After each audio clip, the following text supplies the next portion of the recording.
আজকের বিষয় শুরু করাটাই সবচেয়ে বড় জয়।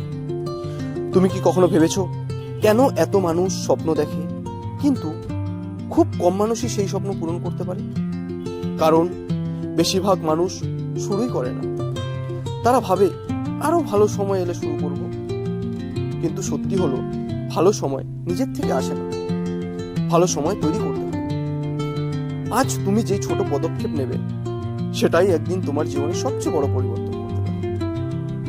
আজ হয়তো কেউ তোমাকে বিশ্বাস করে না, হয়তো তোমার ভিডিওতে খুব কম ভিউজ আসে, কিন্তু মনে রেখো প্রতিটা বড় সাফল্য একদিন ছোট থেকে শুরু হয়েছিল। অন্যের সাথে নিজেকে তুলনা করো, গতকালের নিজের থেকে আজকে একটু ভালো হওয়ার চেষ্টা করো। যেদিন তুমি হাল ছেড়ে এগিয়ে যাবে সেদিন তুমি জিততে শুরু করবে। তাই অপেক্ষা নয়, আজ থেকেই শুরু করো, কারণ তোমার ভবিষ্যৎ তোমার আজকের সিদ্ধান্তের উপর নির্ভর করে। ধন্যবাদ।